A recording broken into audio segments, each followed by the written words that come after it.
Perkenalkan, nama saya Aulia Salsabila dengan NIM 22121008 dari jurusan Pendidikan Agama Islam, Fakultas Tarbiyah dan Keguruan, kelas PAI 2C. Di sini saya akan menjelaskan tentang sebuah kitab yang berjudul Al-Mawa'idh Al-Usfuriyah pada hadis ke-20 yang berjudul Al-Haya'u, Hakikat Malu. Bismillahirrahmanirrahim. Al-Haya'u, Hakikat Malu. An Abdillah bin Mas'ud radhiyallahu anhu, dari Abdillah bin Mas'ud, semoga Allah meridhoinya, anna Nabi alaihi salatu wasalam, sesungguhnya Nabi sallallahu alaihi wasallam qala, sabda, istahyu minallahi haqqul haya, malulah kalian kepada Allah dengan sebenar-benarnya malu. Faqala, Abdullah berkata, faqulna, maka kami berkata, ya Nabi Allah, wahai Nabi Allah, inna nastahi, sesungguhnya kami malu. Qala, Rasulullah bersabda, laisa zalikal istahyu, itu bukanlah malu. Walakin, akan tetapi, man istahya minallahi haqqul haya, barang siapa yang malu kepada Allah dengan sebenar-benarnya malu, falyahfaz rasi, maka dia akan menjaga kepala, wa mahawa, dan apa yang dihimpunnya, wal badna, wa ma'awa, dan perut, apa yang ditampilnya, waliyuzkuril mauta wal bila, dan dia akan mengingat akan kematian dan bencana.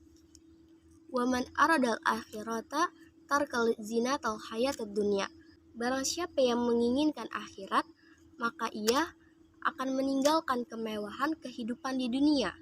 Wa ataral akhirata alal ula, dan lebih merindukan akhirat di atas segalanya.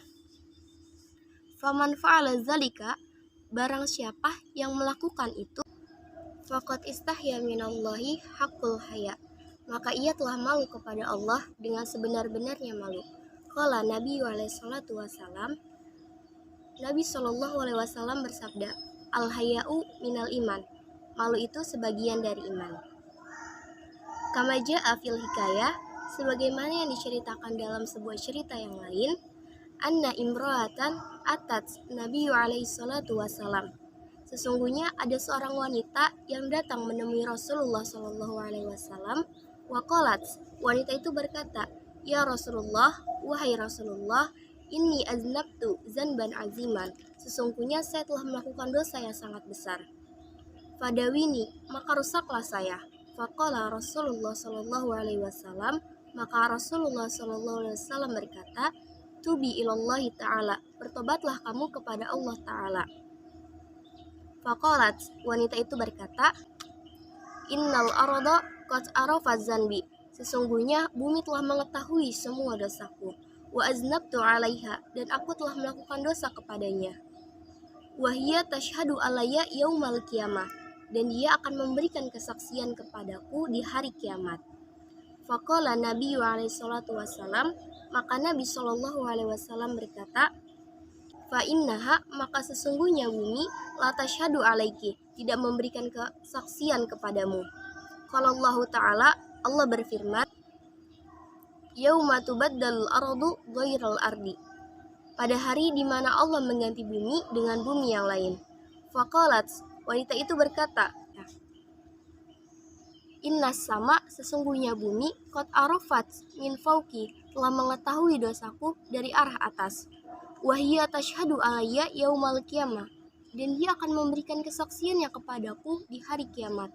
Faqala Nabiyyu alaihi salatu wassalam, maka Nabi sallallahu alaihi wasallam bersabda, innallaha ta'ala yatwi sama, sesungguhnya Allah akan menggulung langit, kama qalallahu ta'ala, sebagaimana dalam firman Allah Ta'ala, yatwi sama'a katayyi sijilil kutub, pada hari di mana Allah menggulung langit seperti menggulung lembaran kertas. Faqalat, maka wanita itu berkata, ya Rasulullah, wahai Rasulullah, inna kiramal katibin, sesungguhnya malaikat kiramal katibin, katabu zunubi, telah mencatat dosa-dosaku, fil kitabi, di dalam buku catatannya. Faqala Nabi alaihi salatu wassalam, maka Nabi sallallahu alaihi wasallam berkata, qala Allah Ta'ala, Allah berfirman, innal hasanata yuzhibna sayi'ata, Sesungguhnya perbuatan-perbuatan baik akan menghilangkan perbuatan-perbuatan buruk. Sumaqala Nabi alaihi salatu wasalam, kemudian Rasulullah Shallallahu alaihi wasallam bersabda, "At-taibu minazanbi kama la zanbalahu." Seorang yang bertaubat dari dosanya seperti orang yang tidak mempunyai dosa. Sumaqala asmar'atu, kemudian perempuan itu berkata, "Innal malaikata waqafu ala af'ali." Sesungguhnya malaikat telah mengetahui, telah mencatat atas seluruh amalku. Wa yashhaduna alayya minasu'i af'ali. Dan mereka akan memberikan kesaksian terhadapku atas perbuatan-perbuatan burukku. Wa qala Nabi alaihi salatu wasalam, maka Nabi sallallahu alaihi wasallam bersabda, "Innallaha ta'ala, sesungguhnya Allah Ta'ala, ansal hafazata yaumal qiyamah, maka Allah akan membuat malaikat hafazah lupa di hari kiamat. Kama dzakara fil kitabir Rabi'il Abrar, seperti yang diceritakan dalam kitab Rabi'il Abrar, innan nabiyya alaihi salatu wassalam, sesungguhnya Nabi sallallahu alaihi wasallam qala, maka Rasulullah bersabda, idza tabal abdu, apabila seorang hamba bertaubat ilallah, kepada Allah, fataballahu alaihi, maka Allah akan menghapus dosanya. Ansal hafazata ma'amila, dan akan membuat malaikat hafazah lupa akan amal yang pernah dilakukannya. Wa qalat, dan wanita itu berkata, qala Allah Ta'ala, Allah berfirman, yauma tushhadu alaihim alsinatahum wa aydiyahum wa arjulahum bima kanu ya'malun. Al-ayah. Pada hari ketika lidah, tangan, dan kaki mereka bersaksi atas mereka terhadap apa yang dahulu mereka lakukan. Qala Rasulullah berkata, yaqulullah, Allah berfirman, lil arda, bagi bumi, wali jawari hati, dan anggota badan, uktumu alaihi masawihi, simpanlah untuknya perbuatan jeleknya. Wala tuzhiru alaihi abadan, dan jangan pernah memperlihatkan kepadanya selama-lamanya. Summa qalat, ya Rasulullah, kemudian wanita itu berkata, wahai Rasulullah, na'am, betulkah? Inna hadza kullihi, sesungguhnya segala sesuatu itu, fi haqqi taib, di dalam haknya seorang yang bertaubat, illa anna khojalati, kecuali rasa malu, yaumal qiyamah, pada hari kiamat. Wal haya'u minallah, dan malu kepada Allah. Kaifa yutikul abdu dzalika, bagaimana seorang hamba mampu menanggung itu? Li'annaka, karena engkau, qultu, berkata, ya Rasulullah, wahai Rasulullah, idza kana yaumal qiyamah, apabila tiba hari kiamat, yuzkarul muznibu dzanbihi, maka ingatlah para pendosa itu akan dosa-dosanya. Fayastahi minallahi ta'ala, maka malulah ia kepada Allah. Wa yugriku istahya minallahi ta'ala, dan ia akan bercucuran keringat karena malunya itu kepada Allah. Wa yablughu ma'u gharqin ba'du ila rukbatihi, dan air keringat itu akan sampai ke lutut mereka sebagian. Wa ba'duhum ila surtihi, dan sebagiannya lagi sampai kepada pusar. Wa ba'duhum ila halqihi, dan sebagiannya lagi akan sampai kepada leher. Summa qala, kemudian Rasulullah bersabda, ya ayyuhal mu'minun, wahai orang-orang yang beriman, uzkuru zalikal yaum, maka ingatlah akan hari itu, wala taghfulu anhu, dan janganlah kalian lupa akan hari itu. Wa tubu ilallah, dan bertobatlah kepada Allah, wa tadarru'u, dan merendahlah. Fa innallaha ta'ala, maka sesungguhnya Allah Ta'ala, huwa tawwabur rahim, Maha penerima taubat lagi Maha penyayang. Jadi Jadi dalam hadis ini bisa kita simpulkan dan kita ambil hikmahnya. Barang siapa yang menginginkan akhirat, maka ia akan meninggalkan perhiasan dunia dan mendahulukan akhirat daripada dunia. Barang siapa yang melakukan hal tersebut, maka ia telah malu kepada Allah dengan sebenar-benarnya malu. Dan Nabi Shallallahu Alaihi Wasallam bersabda, malu itu sebagian dari iman. Nah, dari penggalan kisah yang tadi saya bacakan, dapat diambil kesimpulannya, kalau kita itu harus memiliki rasa malu kepada Allah. Dan apabila kita tidak memiliki rasa malu, kita harus sadar dan bertobat kepada Allah dengan kerendahan. Kerendahan di sini itu kerendahan hati kita. Benar-benar merasa butuh, merasa perlu akan adanya Allah. Karena Allah adalah penerima tobat lagi Maha Penyayang.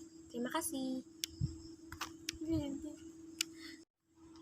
Nah, sekarang saya akan menjelaskan tentang jumlah ismiyah dan jumlah fi'liyah. Nah, yang perlu kita ketahui, jumlah ismiyah adalah jumlah atau kata kalimat yang diawali dengan kalimat isim, kata benda.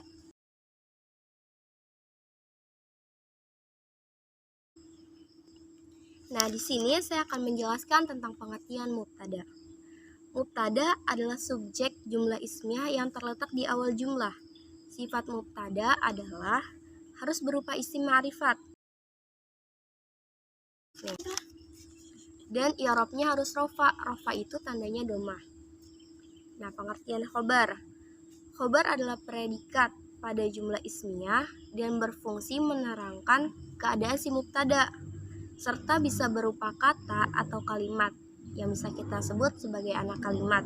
I'rab khobar juga sama kayak mubtada, yaitu rofa. Sebab mubtada dan khobar harus sama dalam bilangannya dan jenisnya. Apabila mubtadanya isim mudzakkar, maka khobarnya juga harus isim mudzakkar. Begitu pula kalau misalnya dianya muannas, maka harus muannas. Nah, kita ngambil contoh dari teks yang tadi ya. Contohnya, at-tawwabu ar-rahim. Nah, kenapa at-tawwabu? Karena itu termasuk isim ma'rifat. Contoh isim ma'rifatnya apa? Di situ ada kata alif lam, at-tawwabu. Nah, itu termasuk mubtada. Mubtada hukumnya rofa. Tanda rofanya domah. Terus khobarnya mana? Khobarnya ar-rahimu. Nah, selanjutnya ada jumlah fi'liyah. Jumlah fi'liyah adalah jumlah yang diawali dengan kalimat fi'il yang terdiri dari fi'il dan fa'il. Fi'il adalah kata kerja. Contohnya seperti memukul, makan, minum, dan lain sebagainya, itu contoh dari fi'il. Sedangkan fa'il adalah subjek yang terletak setelah fi'il, yaitu pelaku. Contohnya seperti Muhammadun, Ibrahim, dan lain sebagainya. Nah, ketentuannya itu apabila fa'ilnya mu'annas, maka fi'ilnya juga harus mu'annas. Nah, jadi salah satu contoh dalam teks itu yang tadi saya bacakan yaitu qolan nabiyyu. Kenapa qolan nabiyyu? Karena qola itu termasuk fi'il. Fi'ilnya fi'il madi. Nah, an-nabiyyu itu menjadi fa'il dari fi'il dan fa'il. Oke guys, mungkin ini saja yang dapat saya sampaikan. Semoga bermanfaat untuk memenuhi tugas pada mata kuliah Qiraatul Kutub. Saya pamit undur diri. Wassalamualaikum warahmatullahi wabarakatuh.